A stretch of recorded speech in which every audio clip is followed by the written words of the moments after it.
It was just past midnight in Los Angeles. The city was unusually quiet, blanketed by a layer of thick fog that dulled the sound of even the occasional passing car. In the hills, where stars usually glittered above the calm streets, only the soft hum of cicadas and the faint flickering of porch lights remained. Johnny Depp sat alone in the library of his secluded home, the fireplace casting long shadows across the walls filled with vintage books, vinyl records, and film memorabilia. He wore his usual nighttime attire: charcoal gray t-shirt, dark brown trench coat draped loosely over his shoulders, black jeans, and brown leather boots resting by the side of his reading chair.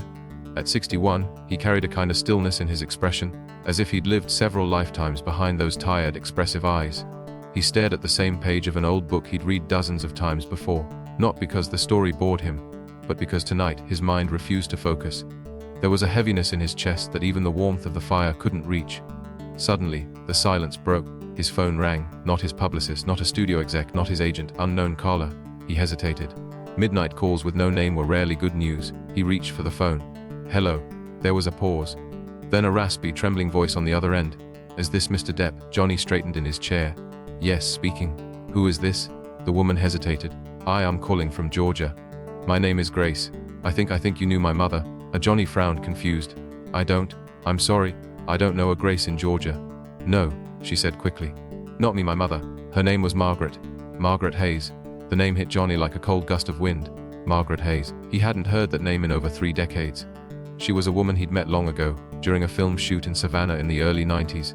Not a co-star, not a director. Just someone who worked at a small bookstore he used to escape to when the fame felt too loud. They'd shared coffee, long conversations, and once, a moment he never forgot. But life pulled him back to Los Angeles, and she'd stayed behind. They never spoke again. Johnny whispered, Margaret. She passed away last year, Grace said gently. But she left something for you. Something she wanted you to have. I didn't even know about it until I found it tucked in one of her journals. What did she leave? She said you'd remember. A letter. It's sealed. She wrote it 2 months before she died. With your name on the envelope. Johnny felt his throat tighten. Why are you telling me this now? Because I found your number, hidden in a box of her things. She told me not to reach out unless I was sure you needed it. But I had this dream. Last night. She was standing in the doorway smiling. She said, give it to him. He needs it now. The call fell silent for a long moment. Johnny couldn't speak. He could feel the fire beside him, but his body had gone cold. Can you send it? He finally asked. I could. But would you come here? She wanted you to see something, a place, the letter's part of it. Johnny stared into the dancing flames, the past now rising like smoke from a fire that had never fully gone out. I'll be there, he said quietly. Send me the address. As he hung up, the weight in his chest changed. It hadn't lifted, but it had shifted into something else. Something older, something unfinished. He looked at the clock. 'Twas 11 a.m. By 6 a.m. he was on a private flight to Savannah. Savannah had changed in some ways. Sleek new buildings, renovated squares, but the core of it remained beautifully timeless. The cobblestone streets, the moss-draped oaks, the antique charm, it all welcomed him back like an old friend. Grace met him at the small airport. She was in her late 20s with her mother's eyes and a nervous smile. She wore a navy coat, jeans and boots, holding an envelope in one hand and an old key in the other. Mr. Depp, she said. He gave a gentle nod. Just Johnny. She offered the letter first. She wanted you to read this there. At the bookstore? The old one? Grace nodded. It's still there. I kept it open. They drove together in silence through winding streets. Every block stirred something in him. Faded memories, laughter from another time. A younger man who used to sit on the bookstore's second-floor balcony, drinking black coffee with a woman who saw past the name, past the fame, and just saw him. The store hadn't changed much. Weathered bricks, green-painted doors, and the same hand-painted sign, Margaret's Book Nook. Inside, the air smelled like dust and stories. Johnny stepped in slowly, taking it all in. The bell above the door jingled, just like before. Grace guided him up the stairs to a small room in the back. A reading nook. A chair still sat by the window. She used to sit here every morning, Grace said, even after the diagnosis. Johnny sat down in the chair. He held the letter in trembling hands. The envelope read simply for Johnny. He opened it slowly. Dear Johnny, if you're reading this, it means Grace was brave enough to call you. And it means you're still listening to the whisper of unfinished stories. I always knew you had that in you. I never hated that you left. I understood you belonged to the world. But for a while you belonged here too. To this bookstore, to me. There was a version of life where we might have lasted longer. But even a moment with you was worth a lifetime of what-ifs. I want to tell you something I never did. The day you left, I found out I was pregnant. I didn't tell you. Not because I was angry, but because I was scared. Scared you'd give up your dreams. And you had so many. I knew the world needed your light more than I did. He was born in the spring. His name was Matthew. He was beautiful. And he looked just like you. He died before his second birthday, a rare condition. It wasn't anyone's fault. But he existed. And he mattered. And you were part of him. I didn't want you to carry that sorrow. But I also didn't want him forgotten. Now that I'm gone, I needed you to know. Not to hurt you, but to give you truth. You always respected the truth even when it hurt. This bookstore holds our moments. I hope you feel them here. I hope you forgive me. With love, Margaret. Johnny stared at the letter, unable to breathe. A son. A life he never knew. Tears welled in his eyes and fell freely. Grace sat quietly nearby, her own tears falling as she watched this man. This stranger, yet somehow family, grieve the echo of a life missed. After a long silence, Johnny finally looked up. "Thank you," he whispered. Grace reached into her coat and handed him the old key. "The attic. She kept some things there. You should see them." He took the key. The night air hung heavy with silence as Johnny sat motionless on his leather couch, the phone still glowing dimly beside him. His fingers traced the edge of the phone's screen, the words of the woman, his mother's nurse, still ringing in his ears. He'd never expected to receive anything that could pierce the armor he'd built over the past 2 decades. But this wasn't just any message, it was from her, his mother, from beyond time and silence. He hesitated before playing the audio file she'd supposedly recorded years before her passing. Part of him didn't believe it. Another part feared what he'd hear. He finally pressed play. "Johnny, my beautiful boy," her voice whispered through the phone, soft and wavering but unmistakably hers. "If you're listening to this, it means I'm long gone. And I know we didn't say goodbye the way we should have. But you have to know something, sweetheart. You were always my light, even in the darkness." He closed his eyes, the emotion breaking through like a flood. Tears he hadn't shed in years began rolling down his cheeks. The recording went on for several minutes. His mother spoke about her regrets, her pride, the things she never got to say. "I saw what the world tried to do to you, how it tried to shape you into someone you weren't. But you kept your soul intact. I just want you to forgive me, Johnny, for all of it. And I want you to keep being that boy who used to dance in the living room barefoot. Don't let the noise dim your heart." When the recording ended, the silence in the room was deafening. Johnny sat there, trembling. It was as if a crack had formed in his very core, letting in the warmth and pain he'd locked away. He hadn't realized how much he still needed to hear her voice, to be seen by her. Later that night, he couldn't sleep. He went to his study, pulling out old photos, letters, and even her handwriting samples she'd written on napkins or scraps of paper when inspiration struck. His mother had been complicated, a storm of fire and tenderness. Their relationship had never been easy, but beneath all the chaos had been love. Undeniable love. He didn't know what he was searching for, flipping through those relics of memory. Maybe a sign, maybe a clue, maybe a reason. Then he found it. A sealed envelope addressed in her familiar script, "For Johnny. When the world grows too quiet." He stared at it, his fingers trembling. It wasn't dated, just the message on the front. He opened it slowly. Inside was a single handwritten page. "You'll know when it's time to remember me. Not the me that the world knew, but the me that held your hand when you were sick. That read you stories by candlelight. The woman who watched you turn pain into art. That was me, baby. And that's who I hope you carry forward, not just for you, but for whoever out there feels unseen. You see them, Johnny? Like I saw you keep doing that, always." By morning, Johnny walked outside into the Los Angeles dawn. The sun cracked over the horizon with a pale warmth. He hadn't slept, but he didn't feel tired. Something inside him had shifted. For the first time in years, he felt tethered to something real. He drove to an old neighborhood, the place he grew up. The streets had changed, shops were replaced, but the spirit lingered. He stood outside the house he once called home, staring at the porch where his mother would sit during thunderstorms, watching the sky light up. The current owners let him in. They were kind.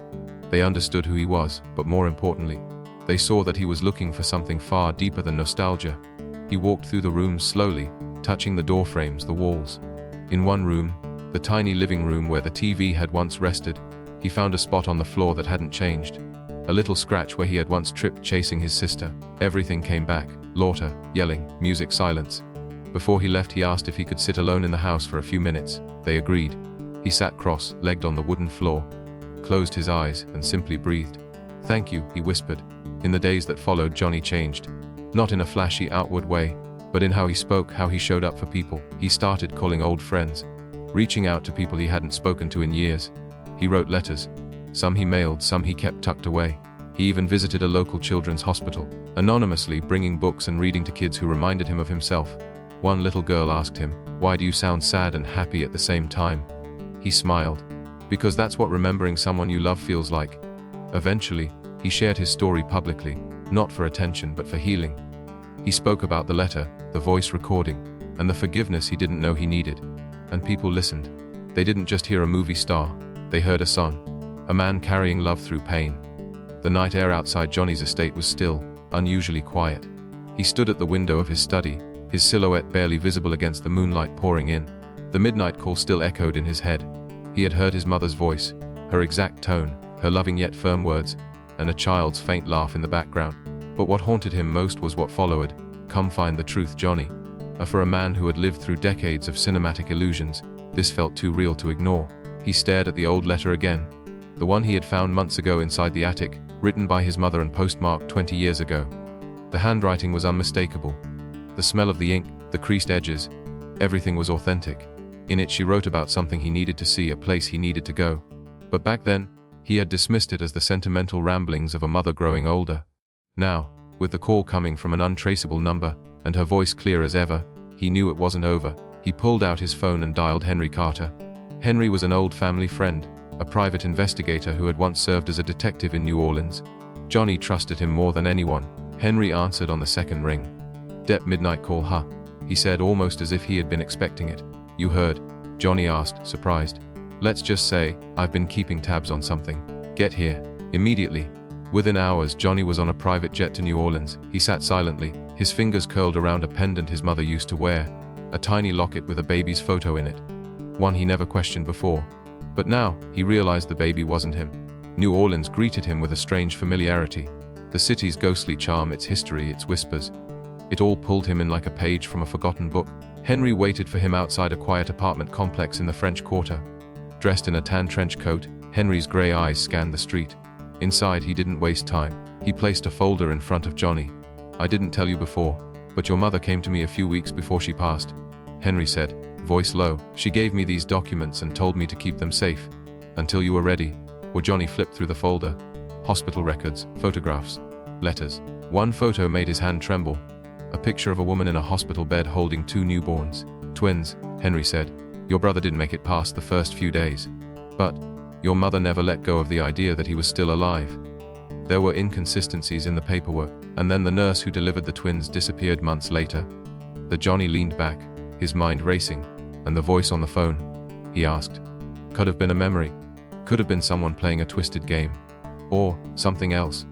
Johnny wasn't sure what he believed anymore. But he needed to go to the place where it all started, the hospital. It had long since shut down. A decrepit structure now sitting half swallowed by moss and vines at the edge of the city. Johnny and Henry stood in front of it as the sun began to rise, the light casting eerie shadows through broken windows. Inside, the scent of mold and old metal filled the air. Johnny's boots echoed across the tiled floor. He wasn't sure what he was searching for until he stepped into the maternity ward. Room 112. The number was etched into his mind from the letter. He entered. Dust blanketed the bed. An old IV stand lay rusting in the corner. But something was different here. The air felt charged. Johnny moved toward the drawer of a rusted cabinet. Inside, he found an envelope, dated the same day as the letter. It was from the nurse. She had written about what she saw. That the child had cried and breathed for a full minute before being wheeled away. That she was told the boy had died. But she never saw a body. And the hospital administration had warned her to stay quiet. Johnny felt the ground beneath him shift. All these years back outside, Henry held up a trembling hand. "There's more. I tracked the nurse. She changed her name, moved states, but she's still alive. And she wants to meet you." They drove in silence. The streets of Baton Rouge passed by in a blur. Johnny felt every second like a reel of old film unraveling before him. They arrived at a small cottage surrounded by pine trees. An elderly woman opened the door. Her eyes widened.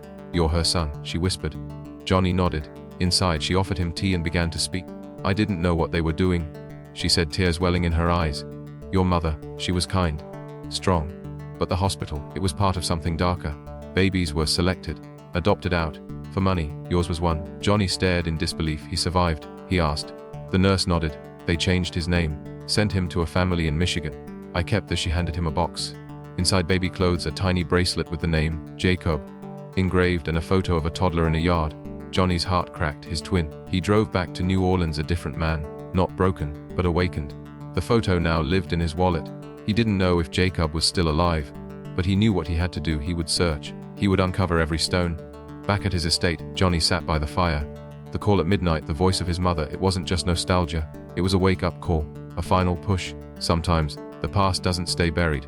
Sometimes it calls you back. And when it does, you listen.